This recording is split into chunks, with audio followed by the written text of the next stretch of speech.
Oke, di latihan 3 ini, sebelumnya saya sudah save namanya lat3.php dari lat2. Di latihan 3 ini kita akan membahas mengenai bagaimana cara menulis komentar, bagaimana cara menulis variabel, lalu ada variabel scope ya, dan juga bagaimana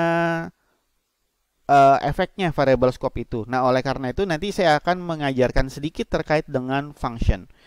Oke, agar lebih enak ya, agar lebih enak penulisannya, sebenarnya kita hapus saja ini ya, kita ganti dengan HTML5 biasa seperti ini.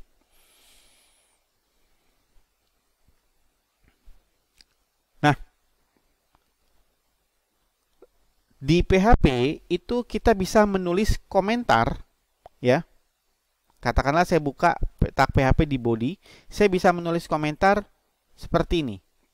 Ya, ini adalah single line ya, atau satu baris komentar. Ini adalah komentar. Jadi, komentar ini tidak akan dieksekusi oleh compiler. Sehingga kalau misalnya teman-teman perhatikan ya, ini kita balikan ke sini ya. Ini saya refresh adalah 3, lalu saya masuk ke lat3 ini, maka tidak muncul komentarnya. Itu adalah single. Nah, single line pun bisa menggunakan pakai hashtag begini. Ini pun komentar ya. Kalau saya refresh maka tetap dia tidak muncul. Komentar yang lain juga kita bisa menggunakan seperti ini ya. Ini komentar yang dapat ditulis lebih dari satu baris. Ya, kalau ini saya refresh, maka tidak muncul. Jadi, komentar bisa satu baris, bisa lebih dari satu baris. Kurang lebih seperti itu. Bisa saja seperti ini. Katakanlah saya ingin menulis, katakanlah saya punya variabel ya. Nanti kita akan membahas terkait dengan variabel lebih lanjut. Misalnya saya punya variabel 5 tambah 15 tambah 5 gitu kan. Lalu saya ketik echo. Jadi seperti ini ya penulisan dari variabel, salah satunya ini adalah variabel varian. Lalu saya refresh seperti ini, echo hasilnya adalah 25. Nah, suatu ketika saya mau hapus dulu nih yang ini.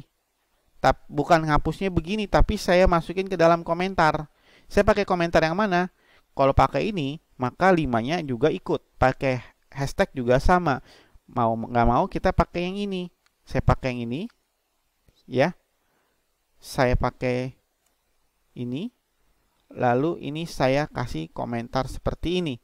Jadi komentarnya 15 itu saya hapus, tinggal 5 ditambah 5. Kalau saya refresh, hasilnya adalah 10. Itu adalah bagaimana kita cara menulis komentar. Nah, selanjutnya adalah kita ngomongin tentang variabel. Di variabel kita tidak perlu untuk mendefinisikan tipe data, ya. Karena variabel itu merupakan sebuah kontainer yang dapat menyimpan berbagai macam informasi. Nah, untuk menulis variabel kita menggunakan tanda dolar. Katakanlah ini adalah tanda dolar kata atau nama depan sama dengan handy misalnya gitu kan. Ya. Terus nama belakang katakanlah misalnya gini. Ananta misalnya gitu. Ya. Nah, maka ketika kita mau menggabungkan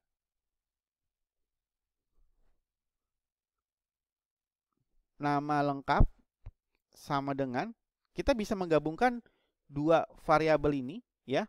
Lihat, ini adalah variabel string, ini variabel string. Untuk menggabungkan variabel-variabel string ini, kita bisa menggunakan tanda titik, ya. Nama depan, ya. Titik, spasi, titik. Nah, lihat, nama belakang. Gitu. Ya. Ini adalah concatenation. Jadi, menggabungkan nama depan terus nama belakang. Lalu saya panggil nama saya adalah, cara pemanggilan sebuah variabel bisa seperti ini, ya. Nama lengkap seperti ini, ya. Bisa seperti ini. Contoh, ya. Atau cara lain, pemanggilan variabel, saya bisa bilang begini, echo. Katakanlah ini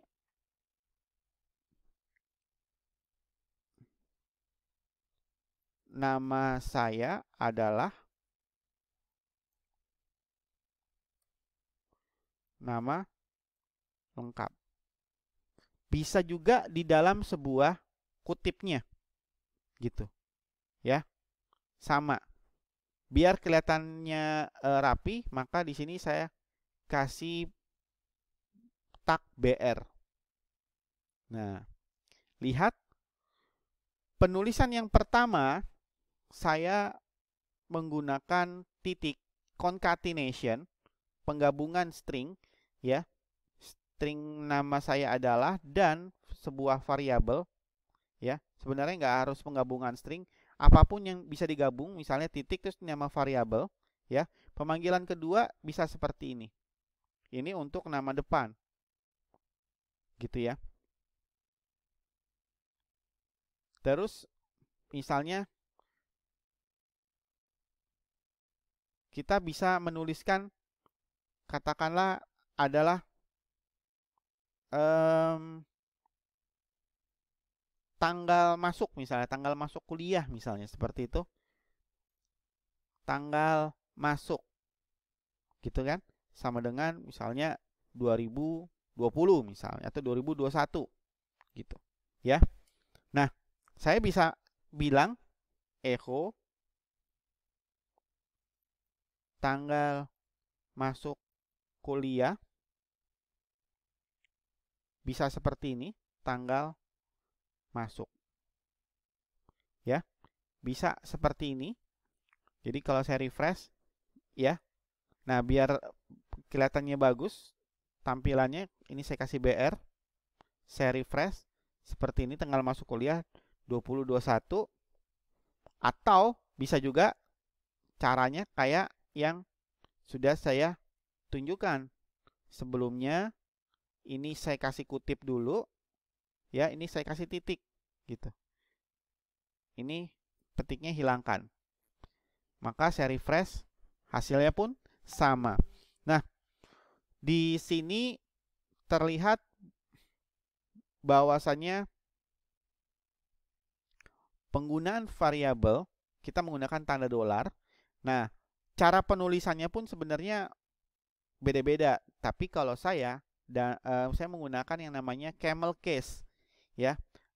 Kalau menulis variabel dan function, depannya huruf kecil, lalu diikuti dengan huruf besar, gitu. Itu adalah camel case. Ya, ini juga camel case, gitu. Ya. Untuk variabel sendiri, dia tidak boleh dimulai dengan angka. Jadi kalau misalnya kita bilang begini, variabel misalnya 20, 21, nah ini nggak boleh. Lihat, ada tanda ini, ya. 20, 21 tanggal, oh nggak mau tuh, ya. Tanggal gitu misalnya 31 misalnya, gitu ya, gitu. Maka nggak mau, nih ada error nih. syntax error unexpected 2021 gitu ya. Tapi sebenarnya dia bisa kita menggunakan underscore depannya, boleh. Kalau depannya underscore dia nggak error. Oke. Jadi dia bisa depannya underscore. Gitu. Nah, untuk menggabungkan variabel ya, misalnya tanggal masuk. Nah, gitu. Kita bisa lihat ini sebenarnya tanggal masuk lebih lengkap sebenarnya, cuman saya masukin ke tahun aja ya, nggak apa-apa ya. Nah, di sini tanggal underscore masuk ini menggabungkan dua variabel ya, dan dia adalah case sensitif. Misalnya saya punya tanggal masuk tahunnya adalah 2021, saya ketik lagi tanggal masuk 2020. Oke. Tanggal masuk yang line 19 itu sangat beda dengan yang line 20. Maka ini adalah yang namanya case sensitif. Kalau saya refresh tetap 2021 karena menggunakan M-nya besar, ya. Kalau ini saya kasih M kecil, maka seperti ini.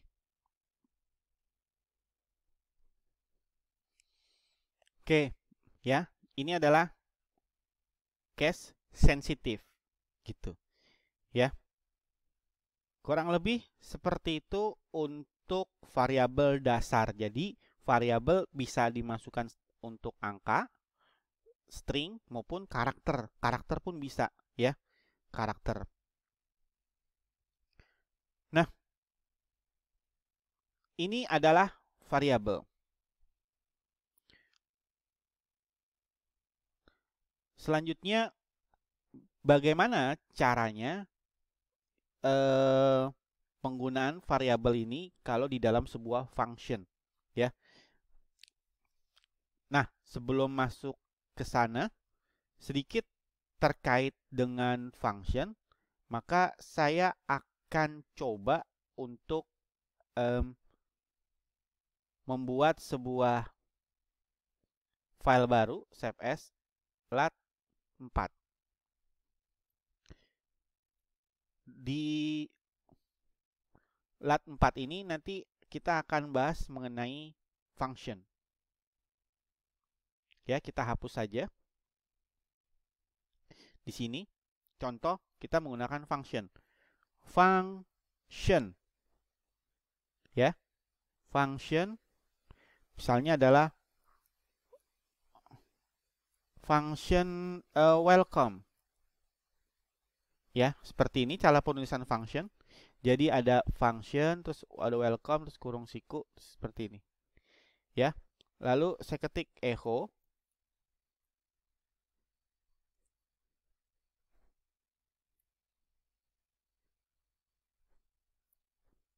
Misalnya, selamat datang.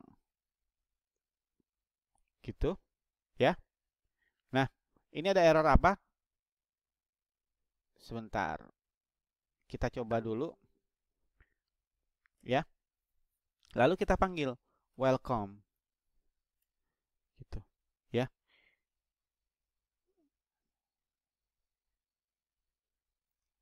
Oke. Kita cek dulu nanti errornya seperti apa sih. Ya, kita cek dulu. Refresh dari sini. Ini sebenarnya nggak ada error ternyata, ya. Nggak ada error. Jadi tulisan selamat datang. Nah, welcome, ketika ini saya buat function welcome, terus ada selamat datang. Nah, ini adalah hasilnya adalah selamat datang. Sebagai informasi, function itu adalah sebuah modular di mana kalau kita menuliskan kode-kode program yang akan berulang, ya katakanlah saya punya kode-kode program berulang sebanyak 10 kali. Daripada saya menulis satu-satu, mendingan saya buatlah sebuah function, lalu saya tinggal panggil functionnya. Ini adalah pemanggilan function, ini adalah deklarasi dari function. Oke. Ya. Nah, di sini tidak bermaksud untuk mengajarkan function secara jauh, tapi Saya ingin menunjukkan variabel scope. Katakanlah saya punya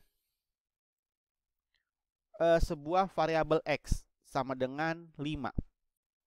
Lalu di sini adalah sebuah function dengan nama bilangan, ya, atau ya nggak apa, katakanlah atau fungsiku. Kita akan coba efeknya nilai X ini di dalam function fungsiku dan di luar, ya. Nah, ini selamat datang ini kita hapus, ya. Ini saya menggunakan variabel X di dalam function adalah, saya bisa lakukan ini X gitu kan, terus saya panggil kan fungsinya nih, saya coba refresh. Sebentar, ini ada error di line.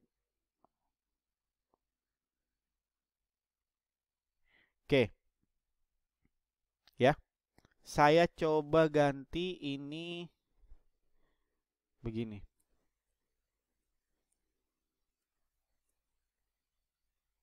Gitu ya. Kita refresh. Nah, ini masih error. Nah, sebentar. Ini kita coba panggil lagi. Kita coba panggil lagi variabel X di luar function. Variabel X di luar function. Ya. Nah, ini masih ada notice nih. Kita perhatikan deh. Notice ini sebenarnya nggak error. Ya. Notice ini sebenarnya tidak error. Notice ini bisa kita hilangkan, ya. Terlihat bahwasannya X itu tidak ada di dalam function fungsiku, seperti itu, ya. Nah, jadi inilah yang bisa kita sebut juga dengan X ini adanya di luar fungsi, ya, gitu. Oke. Nah, sama halnya kalau misalnya X ini nih, X ini saya masukkan ke dalam sini, ya, masukkan ke dalam fungsiku, lalu saya refresh.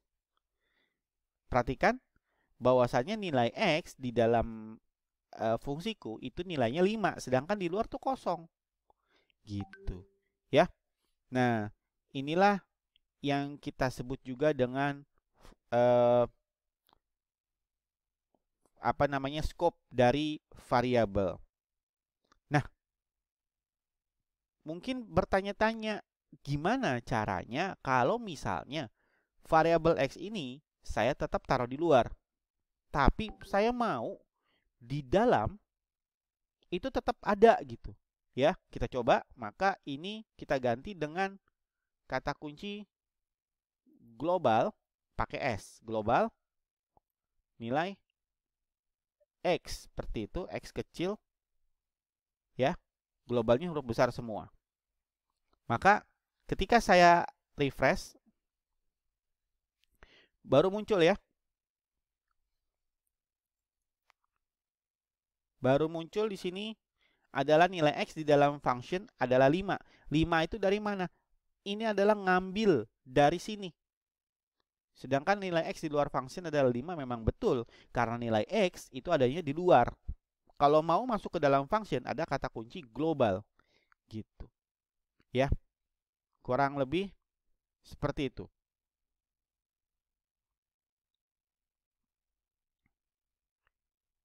Nah,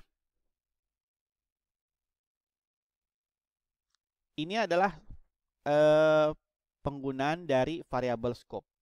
Terima kasih.